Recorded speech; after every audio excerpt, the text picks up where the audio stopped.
The studio lights warmed the stage, but something else sizzled in the air tension. Prince Harry walked in smiling, waving to the audience like royalty raised on decorum. But behind that grin, seasoned viewers noticed a flicker something wasn't right. Bill Maher stood with a sly half-smile, the kind that said, "Tonight won't go easy." Their handshake was firm but quick, and within moments, Maher landed the first blow. "Prince Harry," he quipped, "welcome to a republic. We overthrew monarchies, remember?" The banter took a sharp turn when Maher, with his signature smirk, dropped a line to Raw, "Your family's drama?" It's like a luxury soap opera except way more profitable. The audience chuckled nervously. Harry didn't. The air shifted. Harry leaned in, calm but cutting. "We're telling our truth," he said. Maher shot back with air quotes. "Your truth." That phrase lingered like smoke.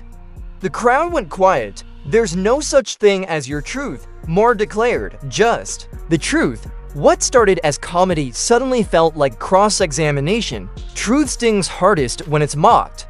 The tension snapped when Harry brought up a core wound, Meghan's treatment. Calm but resolute, he stated, "My wife faced racism from both the media and inside the institution." Maher interrupted sharply. "You knew what you were marrying into." Then came the metaphor. "It's like joining the Marines and being shocked about uniforms." The crowd gasped. Harry's jaw tightened.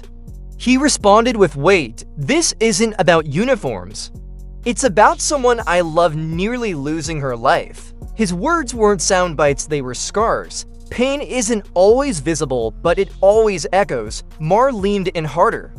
"You turn pain into a brand," he said, "listing books, documentaries, speaking gigs. You can't claim trauma while profiting from it." Harry's fists tightened, but his voice was low and furious. "You think this is about money?" He stared at Maher with the intensity of a soldier in a foxhole. "I left everything I knew, family, country, duty, not for cash, but because staying meant death for the woman I love." The crowd didn't clap. They held their breath. Motives are messy, so is survival. When Harry invoked his mother, the mood shifted from anger to haunting. "You want pressure," he whispered. "Try walking behind your mother's coffin while the world watches." His voice cracked. Maher softened for a moment, then he struck again. "She stayed. She worked for change from within." The words landed like betrayal. Harry's grief turned to fire. "Don't you dare use my mother to score points," he snapped. "She would have supported me walking away." The studio air was now thick, not with anger, but mourning. Grief doesn't always make you silent, sometimes it makes you roar. Mentioning William was the fuse to a powder keg. Maher casually noted, "Your brother's doing the work you abandoned." Harry's eyes turned to steel. He stepped forward, close enough to make Maher pause. "You don't know anything about our dynamic," he growled. "You see tabloid covers. I lived it." But Maher didn't flinch. "He's preparing for the crown. You're preparing your next tour." The crowd felt it, the gloves were off. This wasn't banter. It was blood. Even royalty bleeds, especially when family is the weapon. "You've become a professional victim," Maher said, each word like a punch. Harry didn't flinch, he exploded. "Victims are those who can't speak. I spoke because I had to." The studio was now silent as a tomb. "You think I wanted this spotlight? I begged for help. They said no because it would hurt the brand," Maher pressed on. "Most people don't have Montecito mansions or Netflix deals," but Harry fired back. "Most people also don't have security stripped away because they protected their spouse." This wasn't about comfort, it was about survival. Not all trauma is visible, but it always leaves a mark. As the argument boiled over, Harry's voice dropped into a whisper that shook the room. "You want authentic? Here's authentic. I'll never have my father or brother the way I want, because I chose to protect the woman I love." Maher shook his head. "But you can't heal by burning bridges." Harry's stare was ice. "You can't build a future with people still defending your destruction." The air was electric. This wasn't just television, it was two philosophies colliding. Harry wasn't just defending his choices, he was trying to survive them. Sometimes, restraint is louder than rage. If you've made it this far, you're clearly invested in more than gossip. You care about truth, conflict, and what it really means to stand for something. So take a second to like the video, subscribe, and drop your take in the comments. Do you think Harry was justified, or did Maher have a point? You weaponized your pain, Maher accused, his voice hard. Every interview, every speech just. Another grenade tossed at your family. Harry's pacing returned, his hands in his hair. You think I wanted this platform? He shot back. You sit here weekly talking real issues, but the second someone brings pain to the table, you call it self-promotion. Maher smirked. Because real activism isn't about microphones, it's about sacrifice. But Harry held his ground. I sacrificed everything: title, family, peace. And I do it again to protect the woman I love. The stage wasn't built for sympathy, it became a crucible for truth. Maher leaned in, calmer now, but cutting. You could have changed things from inside. Diana did. Harry's tone snapped. She tried. And it got her killed. The room fell silent. The system doesn't change from within, he said. I begged them to evolve, to protect her. They chose protocol over her life. Maher didn't speak. For once, he had no retort. And maybe he understood something. Then what Harry carried wasn't resentment. It was grief sharpened into armor. Change doesn't always ask for permission, it kicks the damn door down. So you ran, Maher said, quieter now. You left to America and turned your trauma into content. Harry's laugh was dry, bitter. I didn't run, I chose to survive. My wife was drowning and the crown handed us an anchor. Maher shook his head. People stay and fight every day, but Harry leaned in. People stay and die. Bill, quietly, alone. He wasn't defending luxury, he was defending life. We didn't escape for a Netflix deal, we escaped to stay alive. Leaving isn't weakness, it's knowing when the fire's not worth the burn. Maher struck harder. So you'd let your kids grow up without their grandfather? Their uncle? Harry's face broke just slightly. They'll grow up knowing their father chose love over duty, truth over tradition, that I walked through hell to protect their mother. Maher replied, and they'll also know you made it public. That line hung like smoke. But Harry was unshaken. I'd rather be hated for protecting them than praised for silence. It wasn't rebellion.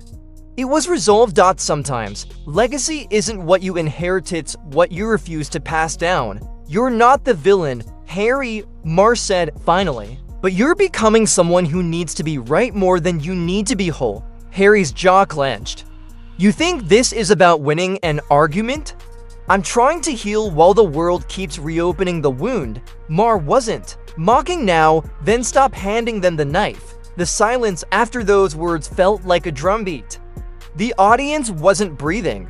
Harry's shoulders lowered just an inch, but the fire in his eyes didn't fade. The hardest battles aren't against others, they're against who pain tries to turn us into. You think being right is the same as being effective, Maher pushed, but you've accomplished nothing but division. Harry's face twisted with rage. You call this nothing, speaking for people who've been silenced, trapped, erased? Maher's reply was razor sharp. No weaponizing personal. Grief for public applause isn't advocacy. It's performance. That was it. Harry unhooked his mic. This isn't a conversation, it's a stage play. And I'm done performing. The room froze as the mic hit the floor with a dull thud. Walking away isn't weakness, it's choosing dignity over debate. You really want to know what my mother would think? Harry asked, turning back one final time. She'd call it tragic. That her son had to pick between surviving and being accepted. His voice cracked, but he didn't waver. She'd understand why I left, why I fought, and she'd be sickened by how history keeps repeating itself. Maher stood silently, unable to quip. For once, the stage didn't belong to the host. It belonged to the man walking off it. Sometimes, legacy isn't what you honor, it's what you escape. As Harry left the studio, the silence he left behind was deafening. Maher adjusted his jacket, turned to the cameras, and muttered, "Guess. We're going to commercial early." But the audience knew it wasn't over. This wasn't just about one interview gone wrong. It was a reckoning between performance and pain, between tradition and truth. And no matter which side you stood on, one thing was certain: television had never felt this real. Sometimes the truth isn't polite or planned. It just breaks through. Within hours, clips of the confrontation dominated social media. Hashtags trended, commentators rushed to pick sides. Some hailed Harry as a wounded but brave voice. Others praised Maher for saying what many were afraid to. But beneath the noise, a deeper question simmered. Had the world finally grown tired of turning pain into content? Or was this just the next episode in our addiction to drama disguised as dialogue? In a world full of microphones, silence says the most. The fallout wasn't just personal, it was cultural. At its core, this wasn't about royalty or comedy. It was about the visions of modern manhood. Maher, jaded, sharp, uncompromising. Harry, emotional, vulnerable, relentless, both fighting to define truth in an age where truth is a moving target. One argued for grit, the other for grace. And neither was fully right or fully wrong, but their clash wasn't staged. It was a mirror, and in that reflection, viewers saw something unsettling. Maybe we're all just trying to be heard, even when we shout at each other instead of listen. When men unmask, society listens. In the end, it wasn't just a talk show, it was a televised collision of pain, pride, and purpose, and the line between performance and honesty blurred forever. Whether you stand with Harry or Maher, this wasn't about sides, it was about silence finally being broken, and the price of that honesty in a world that profits from spectacle. Want more explosive moments and raw truth in the public eye? Hit that subscribe button, turn on notifications, and buckle up, because next time, the conversation might hit even harder. This video is for entertainment and commentary purposes only. It does not constitute professional advice. Please consult a qualified expert for any serious matters related to mental health, legal issues, or media interpretation.